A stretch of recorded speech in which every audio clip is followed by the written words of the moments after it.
J'aurais vraiment adoré pouvoir faire des claquettes. Malheureusement, j'ai eu un accident à la cheville. Mais c'est quand même bizarre que c'est quand on se fait retirer, quand on nous retire la possibilité de quelque chose que tout d'un coup on commence à l'envisager. Salut, c'est Kid Smile et on est dans le breakdown de JQ Spécial Danse.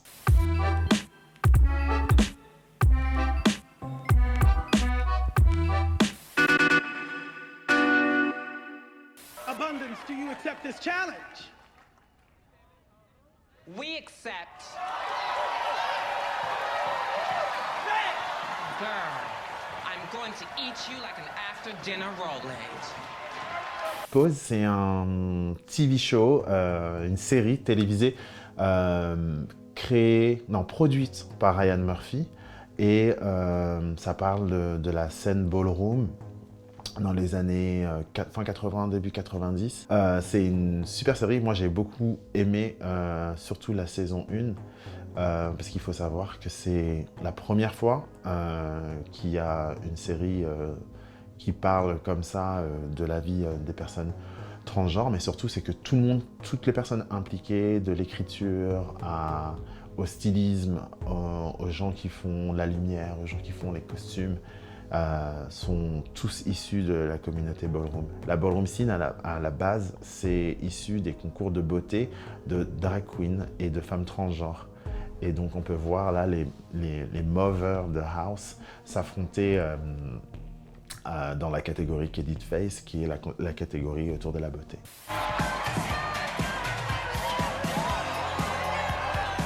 Là, on peut voir une scène qui est dite d'un challenge où une house affronte une autre house. Les houses, c'est des familles de cœur, c'est des familles queer, des familles qu'on se constitue lorsque notre famille biologique nous a rejetés ou pas. Alors la danse, il y a plein de danses, il y a plein de choses qui sont dedans parce qu'il y a des battles de runway qui sont des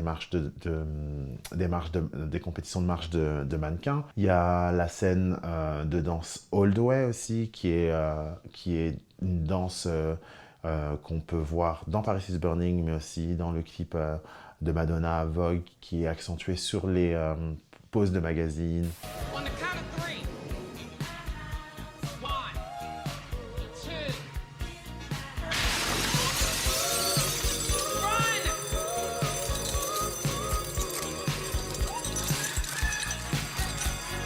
Il faut savoir que c'est vraiment arrivé. C'était une technique que les gens de la ballroom utilisaient beaucoup, c'est-à-dire de rester enfermés dans les endroits pour ensuite dérober des tenues pour pouvoir participer au ball. C'est un endroit dans lequel on demande beaucoup à la communauté queer de un peu singer et moquer la société dans laquelle ils vivent. Il y a beaucoup de thèmes qui sont à propos de l'opulence, de l'argent, mais à un moment, pour pouvoir bien le faire, effectivement, si on veut se moquer, il faut aussi avoir les choses qui vont avec. Donc si on prétend être quelqu'un qui a de l'argent ou prétendre être un roi, souvent, comme c'est des communautés qui sont issues de milieux hyper modestes, si on n'a pas le talent pour coudre et pouvoir se confectionner quelque chose, la plupart du temps, dans les années 90, le vol était une ressource. Made of stone.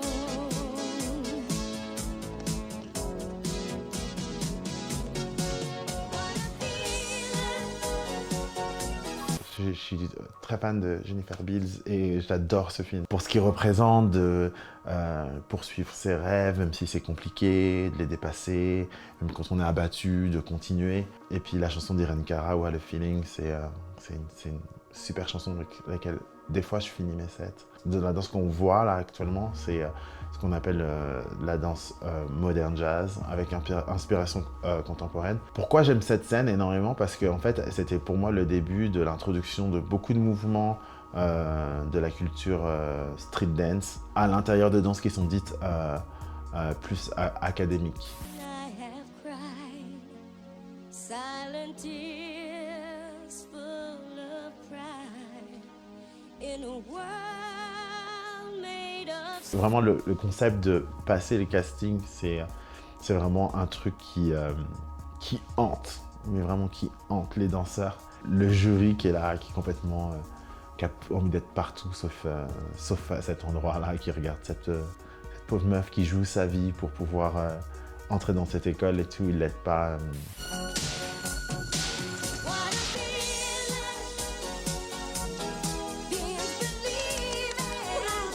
Là, par exemple, je viens de remarquer que c'est pas l'actrice principale, même qui danse en fait. Je pense qu'elle danse à aucun moment.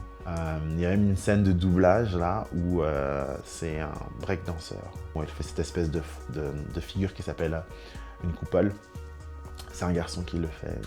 Je trouve que les danseurs qui doublent l'actrice principale, ils sont vraiment très bons. C'est beaucoup plus technique que le jazz qui se fait maintenant. Il y a beaucoup de tours, beaucoup de sauts. C'est vachement dynamique.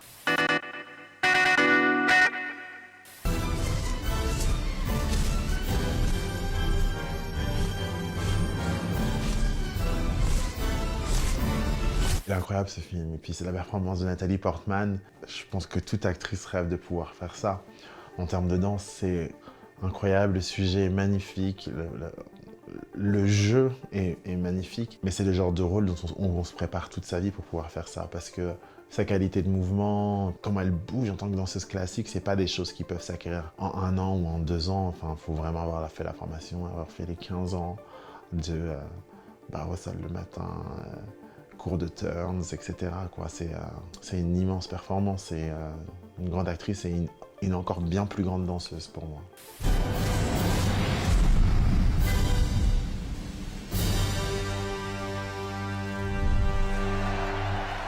Alors ça, je sais qu'elle est doublée, mais il y a des scènes où c'est elle qui danse et quand on voit son port de tête et son port de bras, elle sait danser. Quand tu développes ton bras et l'alignement qu'il y a entre ton épaule, ton coude et ton poignet, en fait, on sait si t'as passé du temps dans du studio à travailler ça. Et ça, c'est des choses où tu peux pas mentir.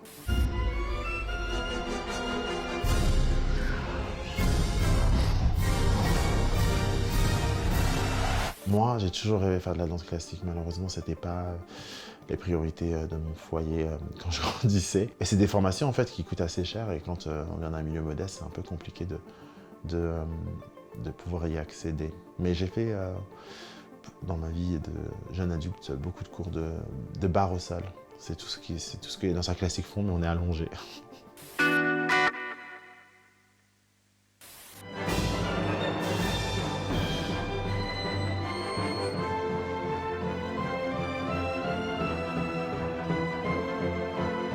Quel père de merde. La fragilité des hommes, quoi. Il a vu son fils danser, du coup, il peut plus le regarder. Malheureusement, j'ai pas vu ce film. Il me semble que c'est l'histoire d'un jeune garçon qui est passionné par la danse et qui a envie d'en faire, et son père veut pas, et finalement, son fils lui montre ce dont il est capable, et le père reste sans mots et s'enfuit.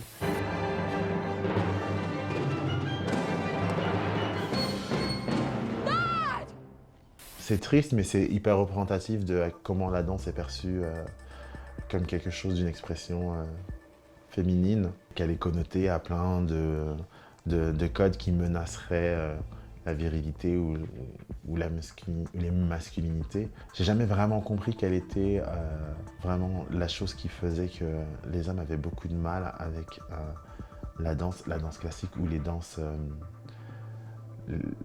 qui se font avec des collants, plus souvent, je pense, c'est ça qui les dérange.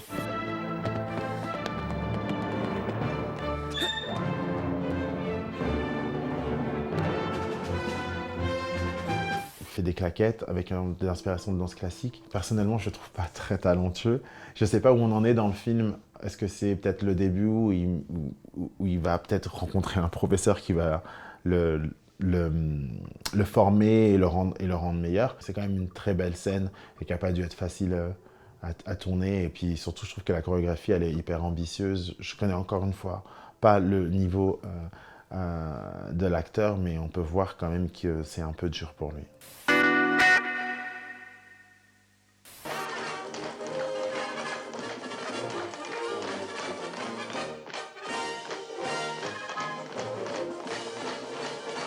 Ouais, c'est génial, Mary Poppins. Ah, j'avais pas vu ce film-là depuis que j'étais tout petit. Et à vrai dire, je me rappelais pas autant qu'il y avait autant de danse.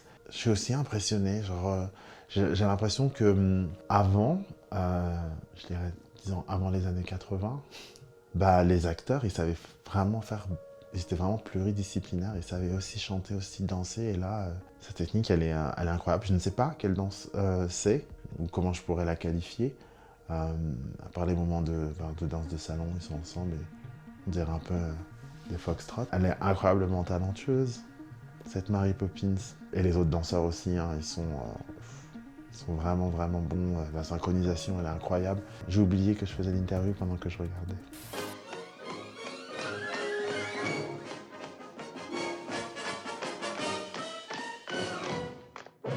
J'aurais adoré faire des claquettes, j'aurais vraiment adoré pouvoir faire des claquettes. Malheureusement, j'ai eu un accident à la cheville qui fait que pour moi, j'ai plus la mobilité dans ma cheville, donc je ne pourrais plus faire. Je ne pourrais jamais faire de claquettes. Plus jamais. Mais c'est quand même bizarre que c'est quand on se fait retirer, quand on nous retire la possibilité de quelque chose que tout d'un coup, on commence à l'envisager.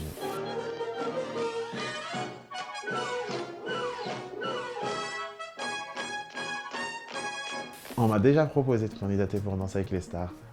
Bizarrement, maintenant que je fais Drag Race France, la télévision, c'est pas un endroit qui m'intéresse. Ça m'intéressait plus Drag Race parce qu'il y avait possibilité d'entrer dans les foyers, de raconter des histoires qui ne sont pas racontées en général et de commencer des discussions. Et puis je vais faire Danser avec les stars.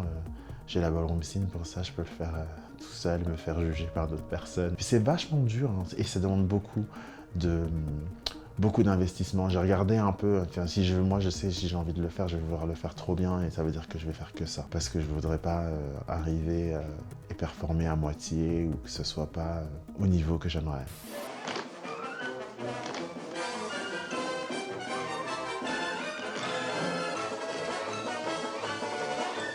Effectivement, dans Drag Race France, il n'y avait pas énormément de danse et j'aurais beaucoup aimé en voir plus. Mais pour en voir plus, il faut aller les voir sur la tournée live. Et je pense que c'est assez intelligent de la part du programme d'avoir laissé cette partie-là et d'avoir concentré sur un peu plus la comédie et de laisser la danse apparaître pour les shows.